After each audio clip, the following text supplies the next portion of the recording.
Hi friends, welcome to talk of today. ಇವತ್ತಿನ talk of ಟುಡೇನಲ್ಲಿ ನಾವು ಮಾತಾಡ್ತಾ ಇರೋದು ಬಿಗ್ ಬಾಸ್ ಖ್ಯಾತಿಯ ಕಾವ್ಯ ಶೈವ ಅವರ ಬಗ್ಗೆ. ಬಿಗ್ ಬಾಸ್ ಬಳಿಕ ನೆಮ್ಮದಿ ಹುಡುಕಿ ಯಾರ ಮನೆಗೆ ಹೋದ್ರು ನಟಿ ಕಾವ್ಯ ಶೈವ.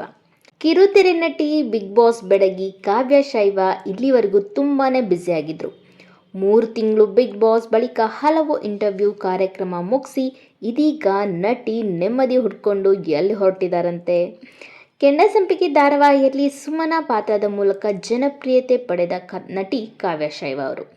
ಆ ಸೀರಿಯಲ್ ಅರ್ಧದಲ್ಲೇ ಬಿಟ್ಟರೂ ಸಹ ಕಾವ್ಯ ಪಾತ್ರವನ್ನು ಜನರು ಸಿಕ್ಕಾಪಟ್ಟೆ ಇಷ್ಟಪಟ್ಟಿದ್ರು. ನಂತರ ಡಾನ್ಸ್ ಕರ್ನಾಟಕ ಡಾನ್ಸ್ನಲ್ಲಿ ಭಾಗವಹಿಸಿ ವಿನ್ನರ್ ಕೂಡ ಆಗಿದ್ರು ಕಾವ್ಯ. ಅದಾದ ಬಳಿಕ ಕಾವ್ಯ ಶೈವ ಚಂದನವನಕ್ಕೆ ಕಾಲಿಡುವ ದೊಡ್ಡ ಆಫರ್ ಸಿಕ್ಕೇ ಬಿಟ್ಟು.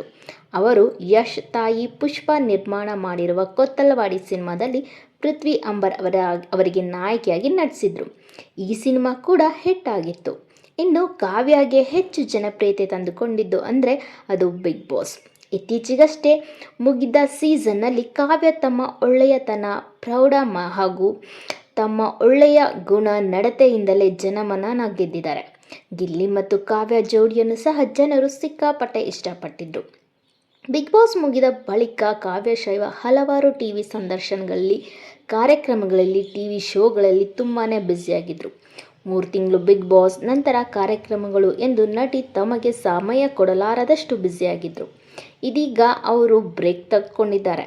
ಇದೀಗ ಕಾವ್ಯ ನೆಮ್ಮದಿ ಹುಡುಕಿ ತಮ್ಮ ಗ್ರಾಮಕ್ಕೆ, ಅಜ್ಜಿ ಮನೆಗೆ ಹೊರಟಿದ್ದಾರೆ. ಅಲ್ಲಿನ ಸುಂದರ ಫೋಟೋಗಳನ್ನು ತಮ್ಮ ಸೋಷಿಯಲ್ ಮೀಡಿಯಾದಲ್ಲಿ ಹಂಚಿಕೊಂಡಿದ್ದಾರೆ. ಕಾವ್ಯ ಶೈವ ನೆಮ್ಮದಿ ಅಂತ ಕ್ಯಾಪ್ಷನ್ ಕೂಡ ಕೊಟ್ಟಿದ್ದಾರೆ.